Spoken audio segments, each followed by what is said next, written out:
guys want to? I'm not to change the subject or anything. I know that you said that you mentioned that you wanted to talk about the A&E thing. I don't know if you want. Yes, I do want to do that. And actually, that's a great segue. Let's go right into that. So, I don't mean to change your topic or anything. No, but this is what the show's about. If you wanted to, I'll just tell you briefly how it went down. How did that happen? So they were shooting a new A&E documentary in 2019 called Chris Farley, Anything for a Laugh. Yep. And I was just hanging out and having lunch with a buddy of mine, and I got a phone call from this lady out of Canada. She said that we're producers. We shoot a lot of stuff for A&E. We're shooting a new Chris Farley documentary. It's the same director, Brent Hodge, who did the one back in 2015 that ran on Spike. Yeah. And that one was called I Am Chris Farley. Gotcha. So it's just going to be a little bit different. We're gonna actually like do some more. We're gonna do more like interviews with people that are not celebrities, like myself. Yeah. You know, even though I local celebrity. Right. Local. Tried to be a celebrity for a long time, but they came out to me. You're a celebrity. Yeah, Thank you. You are in our heart. I appreciate that. But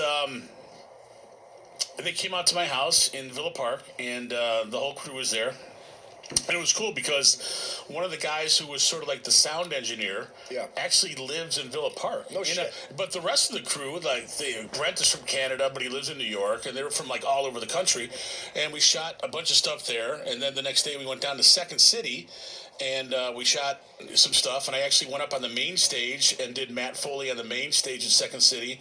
And but most of the stuff that we shot wound up not airing on the actual A&E documentary, but Brent, being a great guy and having a huge heart, he said, we have your segment, it's 2.5 minutes long, we're going to send it to you, you can put it up on your YouTube channel, on your Facebook page, and all that stuff, and share it all over the place. So I've been lucky enough to be able to have that segment. I did wind up making the final cut for the actual airing, but towards the end of it, you know, the last minute or two, unfortunately while the credits were rolling, but they did include me, which is pretty cool. Yeah, and then But I told Brent, I was just like, hey, look, I get it. You know, I understand you got to like get all the big shots, John Goodman and Spade, Dana Aykroyd is on all those guys. Yeah, I understand. You know, you got to let them have their time, and you know, they're the guys. They're my heroes. I get it. I mean, just to be even considered for this was an honor.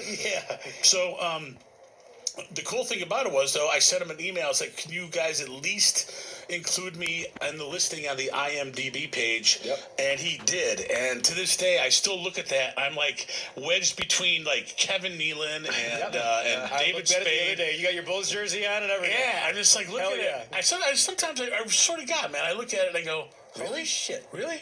Yeah. That was only a year ago, or like a year and a half ago. It's got to be blowing your mind still. It's like, I feel like as a guy like you that impersonates Chris Farley, that's almost as good as it gets. Well, I'll tell you, you had a documentary about the man that was on A&E. I mean, this is the coolest. There's another cool thing. This past summer, I was driving around town, and some kid saw my car, and he's like, "Is that you?" I go, "Yeah." He goes, "You do Chris Farley?" I go, "Yeah, I was in that A&E documentary." He goes, "What's that?" I go, "It was called Chris Farley, Anything for a Laugh." He goes, "Is that thing on Hulu?" And I was like, "It's on Hulu?" And I like got my phone out, and I'm like, "Oh, gee, it's streaming on Hulu." I was like, "I didn't even know." Hell yeah. I was like, "Yeah." Well, the funny thing is I watch everything Chris Farley. So when that thing came out, I watched it, and then like we started talking to you, and I knew that you were gonna come out, so I started to like research you a little bit, and I'm like, holy shit, I watched that when it came out. I'm like, I remember this impersonator. I'm like, oh, we got this guy come on the show. Holy shit. I'll tell you one last story, and then I'll let you guys take your show back. The show tonight is pretty much about you. Well, thanks, man. Keith has been doing a fantastic job and giving me more than I expected. So thank you, Keith, for being amazing. Thank you, Keith. You guys are all awesome. Well, the last story I wanted to tell you guys was how I found the original Matt Foley jacket, which is not the one I have tonight. Okay. The original one, which I got back in 2004, I still have it, but it's been beaten up and ripped and sewn and ripped and sewn so many times that it was irreparable. You couldn't fix it anymore. You could not fix it anymore. So I still have it hanging in my closet, but it's got big holes. You can actually see it in the biography. Yeah, it's ripped in the back. It's all ripped up. Yeah. Man.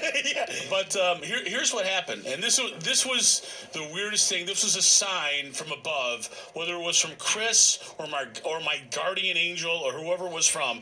I walked into the Salvation Army in Villa Park, Illinois in 2004 looking for a pith helmet, a safari helmet to wear on WGN Morning News when I was working there doing skits. And I walked in, and the first thing I saw on the men's rack was the Matt Foley jacket for $7. Wow. And I just said to myself, what the F? I go, I'm looking at it, and I'm like, and I try it on, and it fits. Like a goddamn glove. Yeah, and then the following week, the week after that, I was supposed to go get new headshots.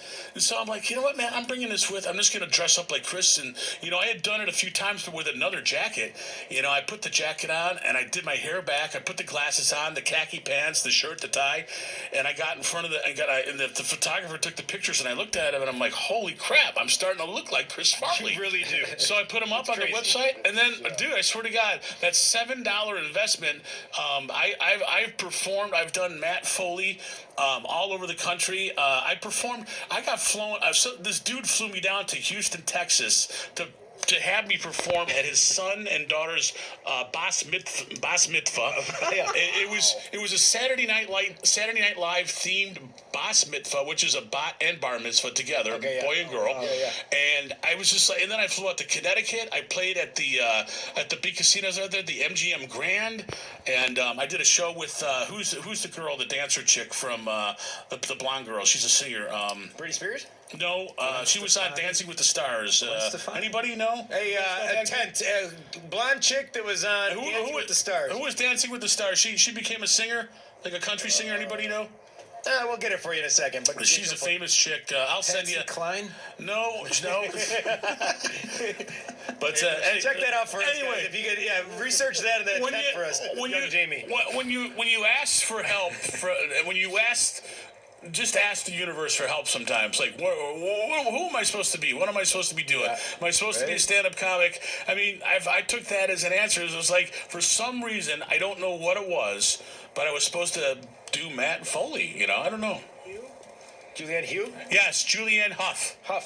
Julianne Hough. I did a gig with her. I did a gig with Dick Vitale down in San Antonio. Dick Vitale. I'm out there doing Matt Foley. I look in the audience. Dick Vitale is sitting there.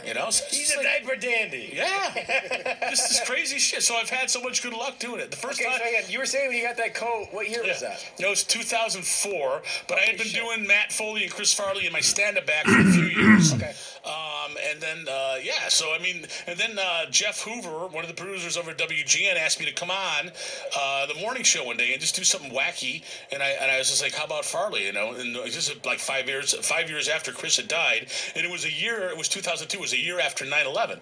Okay. So like the news. Remember the news back then? Didn't stop. It was like every day new levels of terrorism. Every day. The orange level was horrible. How many airlines have collapsed? How many businesses have gone out of business? And so like said, they needed some comedy back in the. So they brought me on we need there it right now as well. It's a great moment for some comedy as well. Absolutely. Because thank you guys for having me on, man. And thank you for making this episode amazing. Cheers. As well as Keith. Cheers as well to you guys. Richie. Thank you. Cheers. For doing what You guys know how to do it up. Free beer. I love it. Hell yeah. That's all we can offer at this point in time.